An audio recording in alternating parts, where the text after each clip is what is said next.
Welcome to our Carleton at 60 series. This is, today I have with me, I'm so excited to have with me Doreen Keir, who is one of the first members, her and her husband Sandy, first members of Carleton.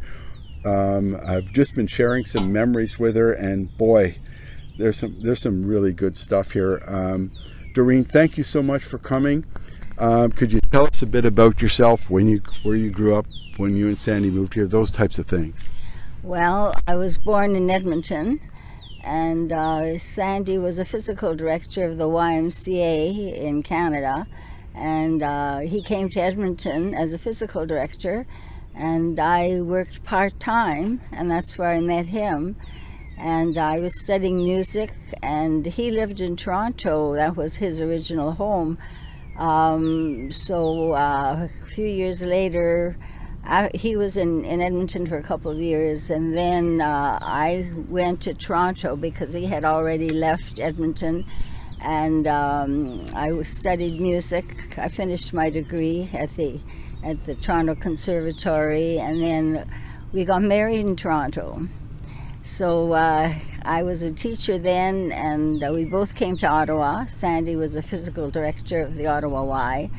And he actually knows quite a few members over the years, people that used to be at the Y that also were members here. So it was really a great time to be in Ottawa, and we lived in Ottawa, of course, and but we were sort of always liking the idea of having a river or trees or something, and then we were reading in the paper about a new development that was going to be a golf course and homes.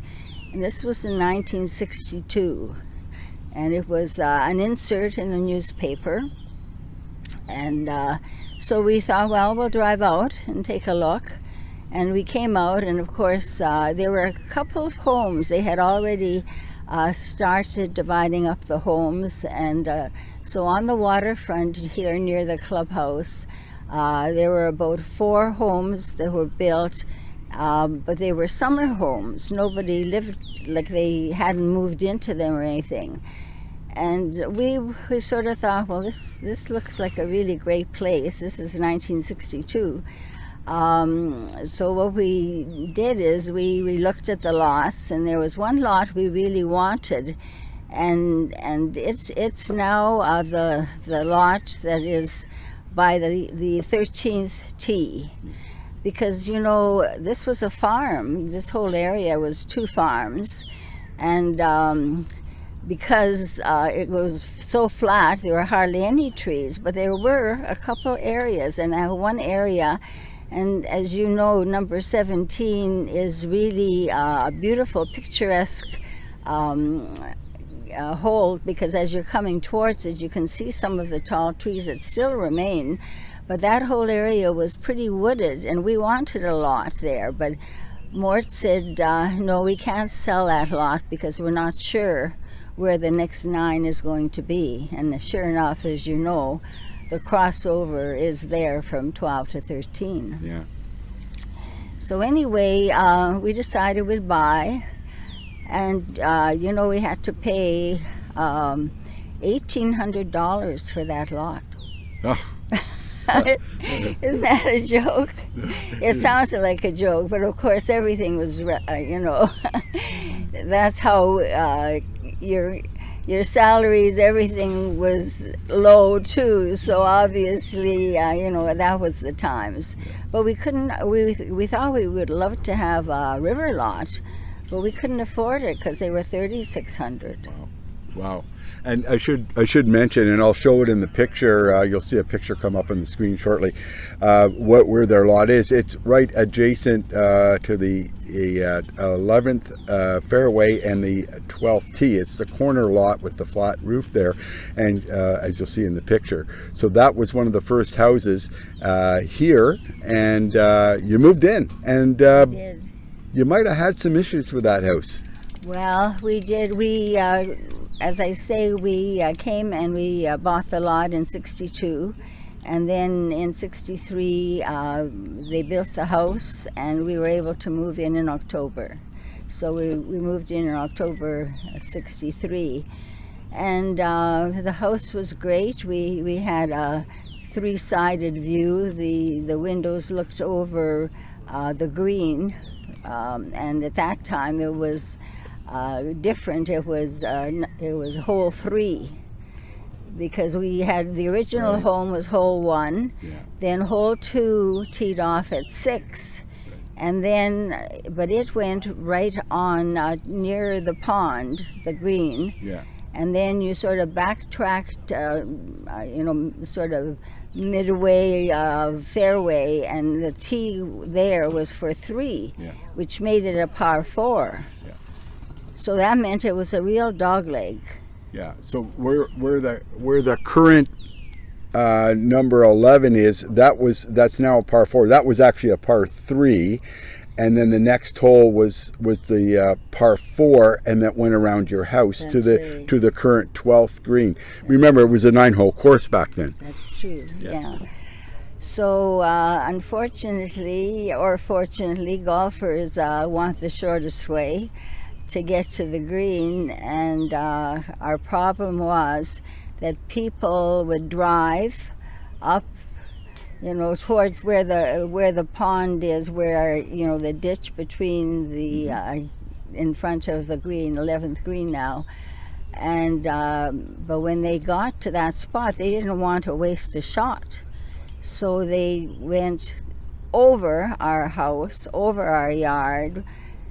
So we had broken. A couple times we had our patio door was broken, but the biggest problem was I had 3 little kids, and we had people who would actually they hit their ball into our yard, and then they would hit it out of our yard. And we tried. So Mort Kalin said, well, okay, we'll make sure we put no trespass signs on our fence, because you could tell where we were fenced, just those log fences, and of course that didn't do any good. And one morning I got up, I went into our kitchen, and we had 3 big windows overlooking our backyard, and all of a sudden some figure looms up at the window, and I had petunias planted along the window, and there is a golfer digging in my petunias. Oh my God. Oh my God. And you know what? He was on the board of directors. Oh my God. You'd think you'd know better? Yeah. So then, this didn't work. So Mort decided, okay, now we have to do something serious. So what he did is he got a huge flag with, a really tall pole, and it was on the corner of our property, which meant that there's no way you could come across our property, because if your ball entered inside that flag, it was a stroke penalty. Yeah. So. Yeah. How did that work out? Well, a lot of golfers still didn't take that on. They still ignored it. So literally, I came to the club one day, and I sat in Mort's office, and I said, look, we can't have this any longer. I can't put my children out in helmets to play in our yard, because we've got these golfers who just really don't use their sense. And so he actually then had to change the hole. But as you know, later on, in a few years, by then they were already then starting to change the holes, because they were opening up the next 9. So that meant that kind of, all went together. Yeah. So the 9 across the road was the Klingen farm. That houses currently 13 to 16 was opening up. Yes. And then also 2 to 5 is also open up. I guess that's also part of the farm. And then you'll see more houses started to come in. Yeah. That's just an amazing story. I But mean, the one thing I wanted to tell you too is that here we had the best greens, because Mort really, and from the beginning we had the best greens. And one day we looked out and there were 2 cows on the green.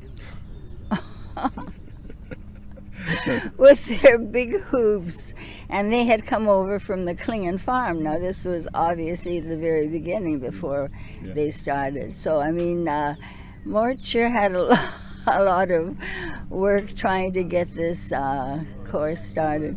yeah. Well, I love this story. I know you have so much more. We could probably go on for an hour talking about this, because I have talked to you for a long time about these things, and I want to have you back again to do another one of your stories in terms of that, because I'm just fascinated. You are you are the original member. I know Charlie Hobbs shared with us his number, which was 211. Yours is lower than that, isn't it? At that time, ours was about 222. Yeah.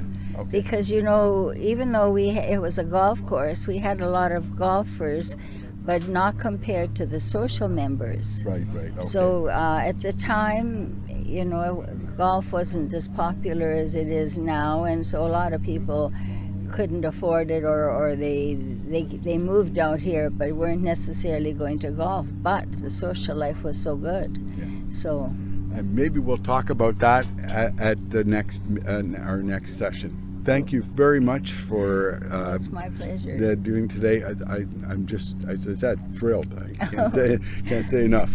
Thank you.